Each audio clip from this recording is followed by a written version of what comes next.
तो हेलो दोस्तों, आप सभी का स्वागत है हमारे यूट्यूब चैनल टोटल लर्निंग पर। आप सभी को जय हिंद, जय भारत, गुड इवनिंग, जय सिया राम, राधे राधे।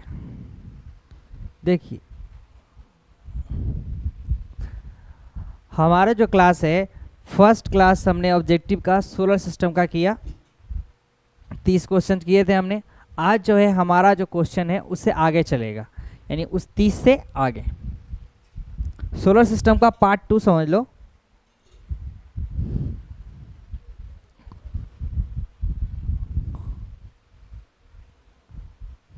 तो चलिए शुरू करते हैं, बढ़ते हैं हम लोग अपने क्वेश्चन की ओर। 1 से तो नहीं करेंगे, हम लोगों ने पहले 30 क्वेश्चन कर लिया है,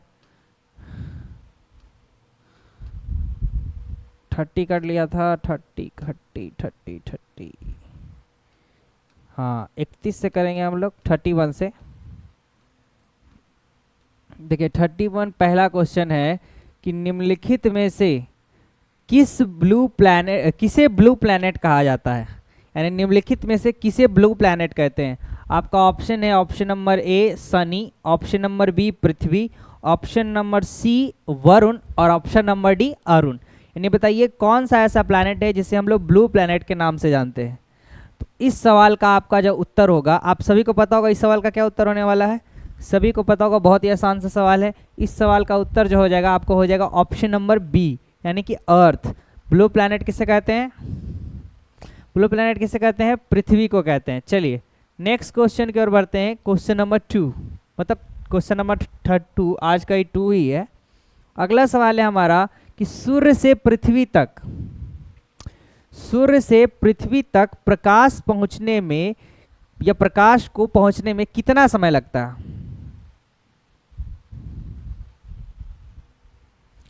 8 मिनट 16 सेकेंड, 8 घंटा 20 सेकेंड, 9 मिनट 8 सेकेंड या 6 मिनट 20 सेकेंड? 6 minute 20 second. बताइए, आप सभी लोग बताइए कि सूर्य का प्रकाश पृथ्वी तक पहुंचने में कितना समय लगता है। आप सभी को पता होगा ये सवाल का जवाब। सभी लोग जवाब दीजिए। तो इस सवाल का आपका जवाब हो जाएगा ऑप्शन नंबर ए, 8 मिनट 16 सेकेंड। कहीं 19 सेकेंड, कहीं 20 सेकेंड मिलता रहता है। चलिए नेक्स्ट क्वेश्चन की ओर बढ़ते हैं, क्वेश्चन नंबर 3, मतलब 33 ये कहता है कि पृथ्वी अपने अक्ष पर कितना डिग्री या कितनी झुकी हुई है। ऑप्शन है आपका 23.5 डिग्री अंश पर, 22.5 डिग्री, 21 डिग्री या फिर 20 डिग्री।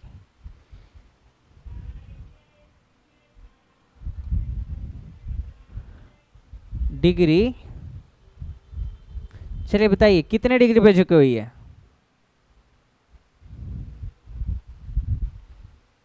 तो सभी लोग बताओ इसका उत्तर क्या हो जाएगा। तो इसका आपका उत्तर हो जाएगा 23.5 डिग्री, ऑप्शन नंबर ए। पृथ्वी अपने अक्ष पर कितना झुका हुआ है? 23.5 डिग्री झुका हुआ है। चलिए नेक्स्ट क्वेश्चन की ओर बढ़ते हैं, क्वेश्चन नंबर 34 ये कहता है कि अपने अक्ष पर पृथ्वी एक चक्कर कितने समय में पूरा करता है। चक्कर का मतलब पूरा घूर्णन, यानी रिवॉल्यूशन, यानी उसको रिवॉल्यूशन पूरा करने में कितना समय लगता है। आपका ऑप्शन है 23 घंटा 30 मिनट, 23 घंटा 56 मिनट 4 सेकेंड, 24 घंटा 56 मिनट 4 सेकेंड या फिर 25 घंटा। आप लोग इसका जवाब, सवाल का उत्तर बताइए, इसका उत्तर क्या हो जाएगा आपको। पृथ्वी अपने अक्ष पर एक चक्कर मारने में कितना समय पूरा करती है। तो इस सवाल का आपका उत्तर हो जाएगा ऑप्शन नंबर बी। क्या हो जाएगा दोस्त? ऑप्शन नंबर बी हो जाएगा 23 घंटा 56 मिनट 4 सेकेंड। इसको एग्जैक्ट 24 घंटा माना गया है। 24 घंटे में अपना एक घूर्णन पूरा कर लेती है, एक रोटेशन, जिसके कारण दिन और रात होता है, ज्वारभाट की घटना होती है और कोरियोलिस बल का। चलिए अगला सवाल है हमारा कि पृथ्वी अपने आधार तल से कितना डिग्री का कोण बनाती है, यानी जिस अंश पे वो झुकी हुई है, तो वो जो उसका आधार तल है उस पर वो कितना डिग्री का एंगल बनाती है। 23.5 डिग्री, 66.5 डिग्री, 22.5 डिग्री या फिर 20 डिग्री। आप सभी लोग बताइए इसका उत्तर क्या हो जाएगा। क्या हो जाएगा इसका उत्तर? बहुत ही आसान सा सवाल है, सरल सवाल है, सभी लोग इसका जवाब देंगे। उत्तर हो जाएगा आपका ऑप्शन नंबर बी, 66.5 डिग्री। कितने डिग्री? 66.5 डिग्री। चलिए नेक्स्ट क्वेश्चन की ओर बढ़ा जाए दोस्त। चलिए नेक्स्ट क्वेश्चन की ओर बढ़ते हैं। आपका 36वां नंबर सवाल है कि निम्नलिखित में से किनका घूर्णन पूरब से पश्चिम है, यानी ये कैसे घूमता है, पूरब से पश्चिम घूमता है, पूरब से पश्चिम घूमेगा। तो पृथ्वी है, मंगल है, पृथ्वी है, शुक्र है, अरुण है, या फिर शुक्र या वरुण। आप सभी लोग इसका जवाब देंगे कि निम्नलिखित में से किनका घूर्णन पूरब से पश्चिम है। चलिए बताइए सभी लोग, क्या हो जाएगा इसका उत्तर। बहुत ही बढ़िया। 36 नंबर सवाल का जो आपका उत्तर हो जाएगा वो शुक्र और अरुण। क्या हो जाएगा, option number C is the right answer. यानी वेनस और यूरेनस ये दो ऐसे प्लैनेट है जिनका घूर्णन उल्टा होता है पूरब से पश्चिम, बाकी सारे प्लैनेट पश्चिम से पूरब घूमते हैं। चलिए अगला सवाल है आपका सवाल नंबर 37। 37 ये कहता है कि निम्नलिखित में से किस ग्रह के दो उपग्रह हैं, यानी कौन सा ऐसा ग्रह है जिसके दो उपग्रह हैं। ऑप्शन है आपका मंगल, शुक्र, अरुण और पृथ्वी। बताइए कौन सा ऐसा ग्रह है जिसके पास अपना दो उपग्रह है। चलिए आप सभी लोग को पता होगा ये जवाब, तो बहुत ही आसान सा सवाल है। हाँ आप लोग बता दें इसके पास कितना है। बहुत ही बढ़िया, मंगल है। मंगल यानी मार्स। मार्स एक ऐसा प्लैनेट है जिसके पास दो उपग्रह हैं, एक डिमोस और एक फोबोस। और पृथ्वी के पास तो चंद्रमा आपको पता ही है, शुक्र के पास एक भी नहीं है। चलिए अगला सवाल है हमारा सवाल नंबर 38 कि सौर मंडल का सबसे छोटा ग्रह कौन सा है। सबसे छोटा यानी सबसे स्मॉलेस्ट, बृहस्पति है, शुक्र है, शनि है, या फिर बुध है। आप ही बताइए कौन है सौर मंडल का सबसे छोटा ग्रह कौन है। कौन है दोस्तों। बहुत ही बढ़िया, सौर मंडल का सबसे छोटा ग्रह है हमारा है बुध है, Mercury. Mercury is the smallest planet of our solar system. चलिए अगला सवाल है हमारा सवाल नंबर 29 ये कहता है, सॉरी 29 बोल रहे हैं, 39 यानी 39। जब परिक्रमा करते समय, परिक्रमा का मतलब क्या होता है, एक चक्कर। जब परिक्रमा करते समय चंद्रमा पृथ्वी और सूर्य के बीच आ जाए, यानी कह रहा है कि जब परिक्रमा कर रही है तो जब चंद्रमा जो होती है वो पृथ्वी और सूर्य के बीच में आ जाती है, तो यह घटना क्या कहलाती है। सूर्य ग्रहण, चंद्र ग्रहण, अपसौर, या फिर इनमें से कोई नहीं। आप ही लोग बताइए कि जब बीच में चंद्रमा आएगी तो क्या लगेगा। आप लोग बताइए इसका उत्तर क्या हो जाएगा। जब बीच में चंद्रमा आएगी तो आपका सोलर इलैप्स यानी कि सूर्य ग्रहण लगेगा। देखो ये है हमारा सन। सन तो एक जगह है, सन क्या बस मंदाकिनी का चक्कर काट रहा है, अपनी जगह पे घूम रहा है, बाकी प्लैनेट्स इसका चक्कर काटते हैं। तो जब पृथ्वी यहाँ है और चंद्रमा यहाँ आ जाएगी तो इसका प्रकाश इस पर नहीं पड़ेगा, तो क्या लगेगा, सूर्य ग्रहण। सूर्य नहीं दिखेगा उस दिन। चलिए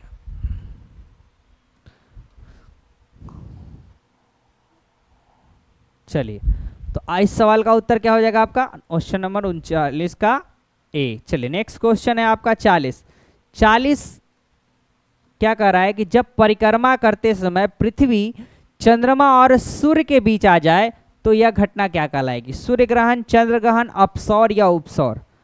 हमने पढ़ा कि जब पृथ्वी चंद्रमा आ जाए तो सूर्य ग्रहण लगता है, जब चंद्रमा आ जाएगी तो क्या लगेगा, सॉरी पृथ्वी आ जाएगी बीच में तो क्या लगेगा, तो आपका चंद्र ग्रहण लगेगा। क्या लगेगा, लूनर इलैप्स। इस सवाल का सही उत्तर क्या होगा, ऑप्शन नंबर बी हो जाएगा। नेक्स्ट क्वेश्चन की ओर बढ़ते हैं। क्वेश्चन नंबर आपका 41 ये कहता है कि हमसे सबसे करीबी आकाशगंगा कौन सी है। सबसे करीबी का मतलब क्या, हमारे पड़ोसी आकाशगंगा कौन है। मंदाकिनी, देवयानी, एनजीसी, M33 या फिर इनमें से कोई नहीं। आप लोग सभी लोग इसका उत्तर देंगे कि पहला हमारा पड़ोसी आकाशगंगा या हमसे सबसे करीबी आकाशगंगा कौन है। सभी लोग जवाब दें, इसका क्या हो जाएगा। तो इस सवाल का उत्तर हो जाएगा दोस्तों देवयानी यानी एंड्रोमाडा। इसको एंड्रोमाडा भी कहते हैं। तो एंड्रोमाडा जो है हमसे सबसे करीबी आकाशगंगा है और मंदाकिनी में तो हम रहते ही हैं। चलिए अगला सवाल है हमारा सवाल नंबर 42 यानी कह रहा है सूर्य को मंदाकिनी का चक्कर लगाने में कितना समय लगता है। 26 करोड़ वर्ष, 30 करोड़ वर्ष, 35 करोड़ वर्ष या फिर 25 करोड़ वर्ष। यानी जब सूर्य मंदाकिनी का चक्कर काटता है तो उसको समय कितना लगता है और उस समय को क्या कहते हैं। आप सभी लोग बताएं। तो उसको चक्कर काटने में टोटल 25 करोड़ वर्ष लगते हैं, यानी option number D is a right answer, और इसको कॉस्मस ईयर कहते हैं। समझ गए प्यारे दोस्तों। चलिए अगला सवाल है हमारा सवाल नंबर 43 यानी 43 जिसको बोलते हैं। अगला सवाल है आप लोग पढ़ना कि प्लूटो को ग्रहों की श्रेणी से कब निकाला गया। प्लूटो को ग्रहों की श्रेणी से कब निकाला गया। प्लूटो पहले ग्रह में आता था, लेकिन इसको कब निकाल के ड्वार्फ प्लैनेट की श्रेणी में डाला गया। 24 अगस्त 2005 को, 26 अगस्त 2005 को, 24 अगस्त 2006 को, या 24 अगस्त 2010 को। आप सभी लोग बताइए इसका उत्तर क्या हो जाएगा।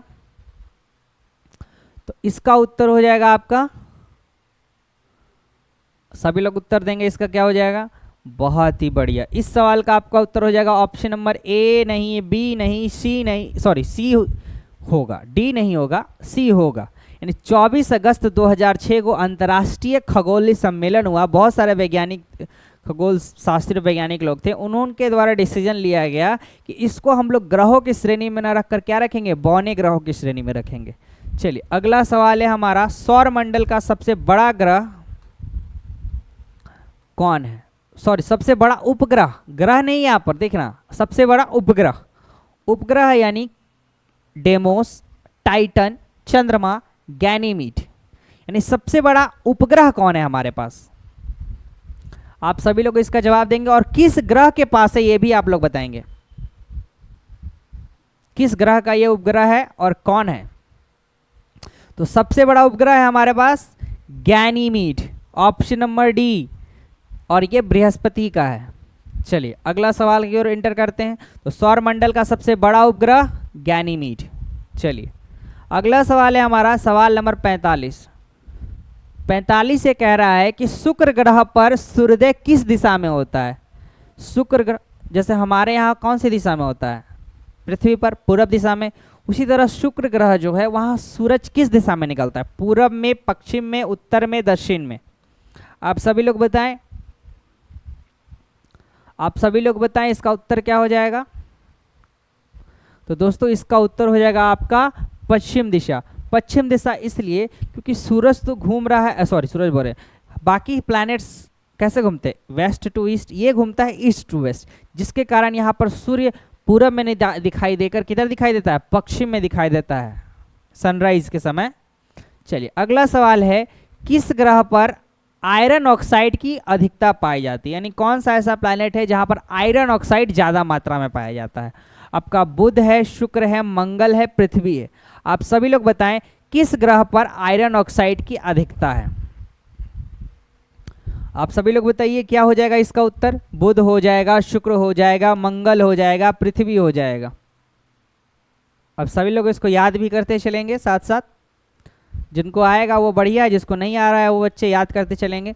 चलिए तो किस ग्रह पर आयरन ऑक्साइड पाया जाता है, तो सबसे ज़्यादा आयरन ऑक्साइड आपका पाया जाता है मंगल पर। Option number C is the right answer, क्योंकि सी क्या है, मार्स जिसको बोलते हैं, इस पर क्या है, रेड प्लैनेट जिसको बोलते हैं, कारण क्योंकि उस पर ज़्यादा मात्रा में आयरन ऑक्साइड पाया जाता है। तो याद रहेगा मंगल पर क्या पाया जाता है ज़्यादा मात्रा में, आयरन ऑक्साइड। नेक्स्ट क्वेश्चन की बात करते हैं, क्वेश्चन नंबर 47। देखो 47 ये कहता है कि किस ग्रह पर सौर मंडल का सबसे ऊंचा पर्वत निक्स ओलंपिया स्थित है। यानी सौर मंडल का सबसे ऊंचा पर्वत निक्स ओलंपिया है, जो कहाँ स्थित है, मंगल है, शुक्र है, बुध है, पृथ्वी है, जो माउंट एवरेस्ट से भी 3 गुना बड़ा है, पता है ना। चलिए बताइए किस ग्रह पर यह स्थित है, मंगल, शुक्र, बुध या पृथ्वी। इस सवाल का उत्तर आपका हो जाएगा ऑप्शन नंबर ए, मंगल। मंगल पर ही सबसे ऊंचा पहाड़ पाया जाता है और यहाँ पर ही एक सक्रिय ज्वालामुखी भी है। चलिए अगला सवाल है हमारा सवाल नंबर 48। 48 ये कहता है कि सौर मंडल का सबसे छोटा उपग्रह कौन है। हमने बड़ा देखा गैनीमीड होता है और वो बृहस्पति का होता है, उसी प्रकार सबसे छोटा आप बता दें, फोबोस, चंद्रमा, डिमोस या प्लूटो। सबसे छोटा उपग्रह कौन है दोस्तों, फोबोस है, चंद्रमा है, डिमोस है, आप बताइए। तो इस सवाल का आपका उत्तर हो जाएगा option number C, Deimos. Deimos क्या है, सबसे छोटा उपग्रह है, जो कि ये मार्स का उपग्रह है। किसका, मार्स का। चलिए अगला सवाल है हमारा सवाल नंबर 49। 49 ये कहता है कि सूर्य तथा पृथ्वी के बीच की औसत दूरी कितनी है। औसत दूरी 15 crore kilometre, 16 crore kilometre, 17 crore kilometre या फिर 18 करोड़ किलोमीटर। आप लोग बताइए कि सूर्य तथा पृथ्वी के बीच की औसत दूरी कितनी है। सभी लोग बताएं। तो सभी दोस्त लोग बताएं। इस सवाल का उत्तर हो जाएगा आपका option number A, 15 crore kilometre is the right answer. औसत दूरी, एग्जैक्ट दूरी की बात करेंगे तो 14.96 करोड़ किलोमीटर। घटते बढ़ते भी रहता है क्योंकि अवसर उपसर होते रहता है, पता है ना। औसत दूरी कितनी मानी गई है, 15 करोड़ किलोमीटर। चलिए अगला सवाल है हमारा 50वां नंबर। 50वां मारेंगे, half century. Half century question का हम लोग का हो गया जी। देखिए सवाल ये कह रहा है, कोई व्यक्ति चंद्रमा से, अगर कोई व्यक्ति है चंद्रमा से आकाश की ओर देखेगा तो आकाश कैसा दिखेगा। काला, नीला, लाल या पीला। काला, नीला, लाल या पीला। यानी अगर हम यहाँ चंद्रमा पर खड़े हैं और अगर अपने आसमान को देखें चंद्रमा पर से तो आकाश हमको कैसा प्रतीत होगा। आपके सामने ऑप्शन है, आप सभी लोग इसका उत्तर बताएं।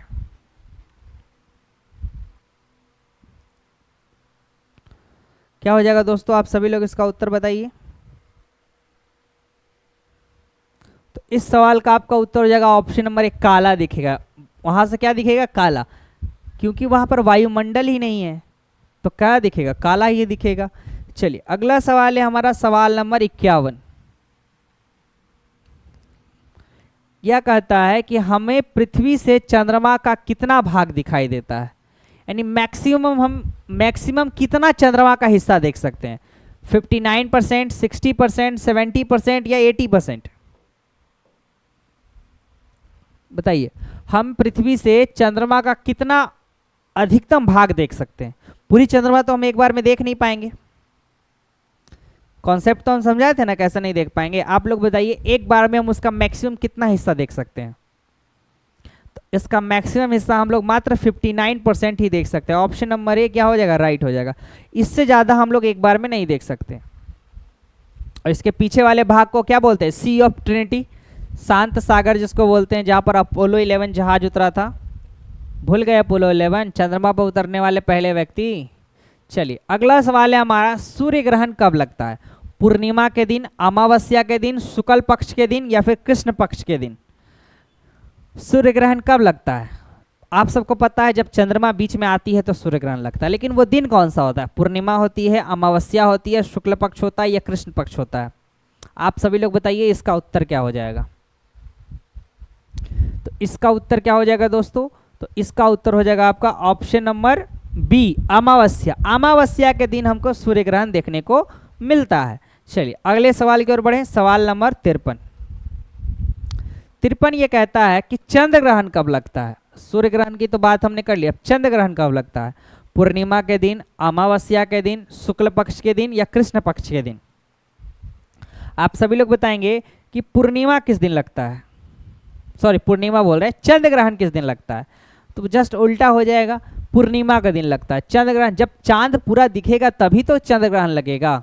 तो चंद्र ग्रहण किस दिन लगता है, पूर्णिमा के दिन। चलिए अगला सवाल है हमारा सवाल नंबर 54। 54 क्या कहता है कि निम्नलिखित में से किस ग्रह का घनत्व सबसे कम है। यानी कौन सा ऐसा प्लैनेट है जिसका डेंसिटी इतना कम है कि उसको पानी में डालने पे भी छहल जाए। चलिए शनि, शुक्र, अरुण, वरुण, सॉरी पृथ्वी है, वरुण बोल रहे हैं, पृथ्वी।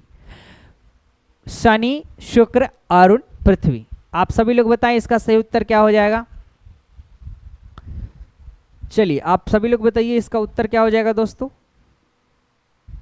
तो इस सवाल का आपका जो उत्तर होने वाला है ना, वो हो जाएगा आपका शनि। शनि एक ऐसा प्लैनेट है, शनि एक ऐसा प्लैनेट है जिसका डेंसिटी बहुत ही कम है और ये गैसियस रूप में भी होता है, पता है ना, ठोस रूप में तो नहीं है।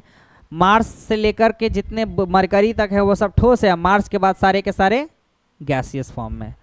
चलिए जिसमें से सबसे कम घनत्व शनि का। अगला सवाल है हमारा, निम्नलिखित में से किस ग्रह का घनत्व सबसे अधिक। लो कम वाला भी हमने देख लिया, अब अधिक वाला देख लेते हैं।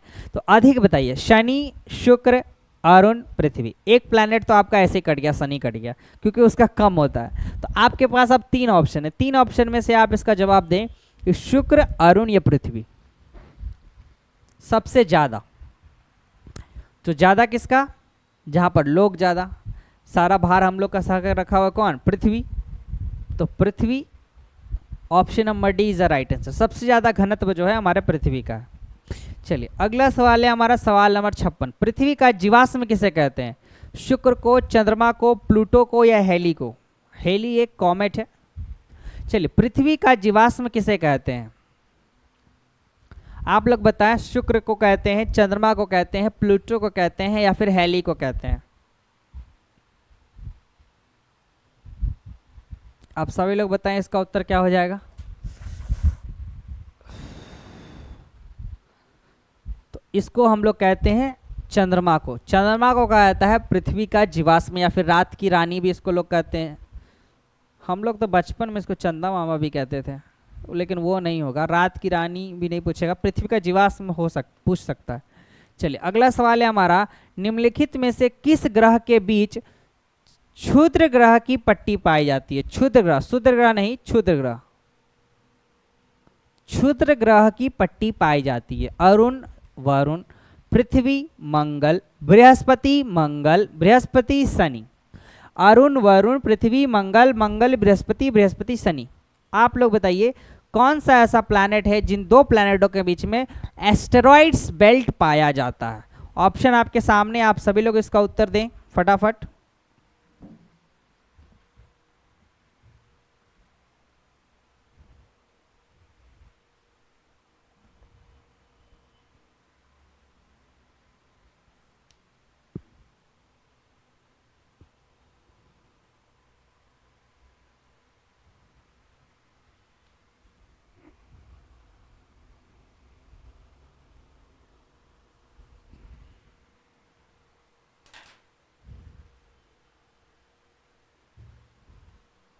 चलिए तो इस सवाल का आप लोग सही उत्तर बता दें, क्या हो जाएगा?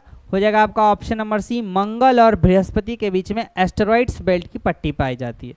नेक्स्ट क्वेश्चन की ओर बढ़ते हैं। क्वेश्चन नंबर 58 ये कहता है कि पृथ्वी पर चंद्रमा का प्रकाश आने में कितना समय लगता है? यानी जैसे कि हमने पढ़ा सूर्य का प्रकाश आने में तो भाई 8 मिनट 16 सेकेंड 19 सेकेंड या 20 सेकेंड लगता है। अब चंद्रमा का प्रकाश आने में हमको कितना समय लगता है? 1.5 सेकेंड, 2.3 सेकेंड, 1.7 सेकेंड या 1.3 सेकेंड? चंद्रमा के पास तो अपना प्रकाश है नहीं, लेकिन वो सूर्य का प्रकाश को तो रिफ्लेक्ट करता है। तो बताइए रिफ्लेक्ट करता है तो कितने सेकंड में पहुंचा देगा पृथ्वी पर? आप सभी लोग बताएं क्या हो जाएगा इसका? तो इसका उत्तर हो जाएगा आपका ऑप्शन नंबर बी, नहीं ऑप्शन नंबर डी। 2.3 नहीं 1.3 सेकंड का समय लेता है। ठीक, चलिए अगला सवाल है हमारा 59 नंबर। पुच्छल तारा किसे कहते हैं? पुच्छल तारा, पुच्छल तारा का मतलब जिसकी पूंछ पीछे हो। चलिए धूमकेतु को कहते हैं, क्षुद्र ग्रह को कहते हैं, ग्रह को कहते हैं, उपग्रह को कहते हैं। आखिर पुच्छल तारा है क्या? आप सभी लोग बताएं पुच्छल तारा क्या है दोस्तों। चलिए सभी लोग बताएं। तो इस सवाल का उत्तर हो जाएगा आपका ऑप्शन नंबर ए, क्षुद्र ग्रह नहीं धूमकेतु। ये एक प्रकार का धूमकेतु है जो धूल कणों का बना होता है, जिसकी पूंछ सूर्य के विपरीत दिशा में होती है। और ये चक्कर किसका लगाता है? आगे बताइएगा, ऐसा सवाल है, एक सवाल होगा शायद। नेक्स्ट क्वेश्चन की बात करते हैं। हेली क्या है? हेली क्या है बाबू? धूमकेतु है, क्षुद्र ग्रह है, उपग्रह है। अब हेली क्या है? हमने तो पढ़ा कि पहले वाले सवाल में क्या देखा था कि पुच्छल तारा किसे कहते हैं? जिसकी पूंछ पीछे होती है विपरीत दिशा में और किसका चक्कर मारता है? सूर्य का। हेली क्या है? धूमकेतु है, क्षुद्र ग्रह है, उपग्रह है। हेली एक प्रकार का क्या है आप लोग बताइए दोस्तों। हेली जो है ये एक प्रकार का कॉमेट है। कॉमेट कहने का मतलब धूमकेतु है। क्या है? ये भी एक प्रकार का धूमकेतु है जो 76 वर्ष पे दिखता है। कितने वर्ष पे दिखता है? 76 वर्ष पे। अब ये 2062 में दिखेगा। कब दिखेगा? 2062 में। इसको देखने के लिए रेडी रहना, जिंदा रहोगे तो देख ही लेना। चलिए अगला सवाल है सवाल नंबर 61। नहीं रह पाए तो नहीं देख पाएंगे, रहेंगे तो जरूर देख लेंगे। चलिए अगला सवाल ये कहता है कि मीथेन गैस की अधिकता किस ग्रह पर पाई जाती है? यानी सबसे ज़्यादा मीथेन गैस किस ग्रह पर मिलेगा आपको? शनि पे मिलेगा, नेपच्यून पे मिलेगा, मंगल पे मिलेगा, प्लूटो पे मिलेगा।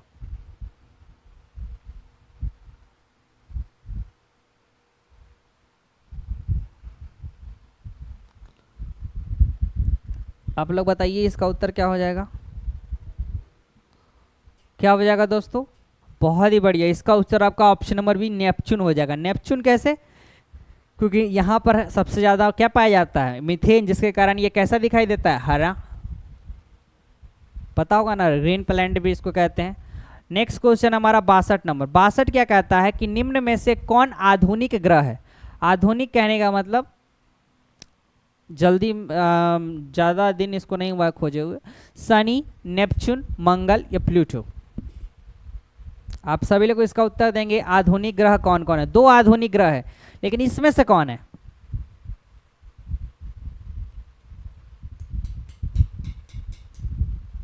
चलिए बताइए। तो ये इसका सवाल का उत्तर हो जाएगा आपका option number B Neptune. Neptune और यूरेनस जो है ये दोनों आपका आधुनिक ग्रह है। तो इसमें से कौन है? नेपच्यून। चलिए अगला सवाल है हमारा सवाल नंबर 63। निम्नलिखित में से कौन सा ग्रह अपने कक्ष पर सबसे कम समय में घूर्णन करता है? यानी सवाल ये कह रहा है कि ऐसा कौन सा ग्रह है जो अपने अक्ष पर यानी कि अपने ही अक्ष पर घूम रहा है, बहुत ही धीरे घूम रहा है। कौन है? शनि है, वरुण है, नहीं जल्दी है कि कम है जी? बहुत कम समय में चक्कर कर लेता है, बहुत ही कम समय में घूर्णन कर लेता है। कम समय करने का मतलब बहुत ही जल्दी घूम जाता है, अपने अक्ष पर फटाफट घूम जाता है कम समय में, यानी कि बहुत जल्दी घूम जा रहा है। शनि, वरुण, बृहस्पति या मंगल? यानी कौन सा ऐसा प्लैनेट है जो अपने अक्ष पर बहुत ही जल्दी चक्कर मार लेता है? अपने अक्ष पर, सूर्य का नहीं, अपने अक्ष पर। तो आप सभी लोग बताएं इसका उत्तर क्या हो जाएगा दोस्तों? ये तो बहुत ही आसान सा सवाल है। इस सवाल का उत्तर जो आपका हो जाएगा ऑप्शन नंबर सी हो जाएगा। बृहस्पति एक ऐसा ग्रह है जिस पर वो अपना चक्कर जो इतना जल्दी मार लेता है, मात्र 10 घंटे के आसपास, 9:30-10 घंटे के आसपास ही अपना चक्कर मार लेता है। सोचो 9:30-10 घंटे का एक दिन ही होता है उसके यहाँ, एक दिन और एक रात, नहीं एक दिन हुआ ना जी। चलिए अगला सवाल है हमारा, आकाशगंगा का आकार कैसा होता है? वर्गाकार, गोलाकार, त्रिभुजाकार, सर्पिलाकार? यानी जो हमारी आकाशगंगा है, जिस आकाशगंगा में हम रहते हैं, मंदाकिनी में हम लोग रहते हैं, उसका आकार कैसा है? वो वर्गाकार है, गोलाकार है, त्रिभुजाकार है या फिर सर्पिलाकार है? आप सभी लोग बताएं। बहुत ही आसान सा सवाल है। इस सवाल का उत्तर आप सभी लोगों को मालूम होना चाहिए। तो क्या है दोस्तों? इस सवाल का उत्तर हो जाएगा आपका ऑप्शन नंबर डी सर्पिलाकार। आकाशगंगा का आकार कैसा होता है? तो सर्पिलाकार। चलिए नेक्स्ट क्वेश्चन की ओर बढ़ा जाए। क्वेश्चन नंबर आज का लास्ट सवाल है आपका, इसके बाद आपका पूरा का पूरा सोलर सिस्टम फाइनल। अब हम लोग अगले जो टॉपिक्स पढ़े हैं उसके ऑब्जेक्टिव्स करेंगे, ठीक है? चलिए अब जो हमने अगले टॉपिक्स पढ़े हैं उन सभी के ऑब्जेक्टिव्स करेंगे। आज हम लोग सोलर सिस्टम को फिनिश कर लेते हैं। निम्नलिखित में से कौन सा ग्रह अपने अक्ष पर बहुत ही धीमा घूर्णन करता है? यानी एक तो था बहुत जल्दी घूम जाता है, और एक ऐसा प्लैनेट हो जो इतना धीरे धीरे घूमता है ना, कुछ कहना ही नहीं, बहुत धीरे धीरे घूमता है। जितना देर में घूमता है उतना देर में पूरा का पूरा चक्कर ही मार लेता है। शनि होगा, शुक्र होगा, बृहस्पति होगा या मंगल होगा? आप लोग बताएं इसका उत्तर क्या हो जाएगा? शनि, शुक्र, बृहस्पति या मंगल? आप सभी लोग बताएं इसका उत्तर क्या हो जाएगा दोस्तों?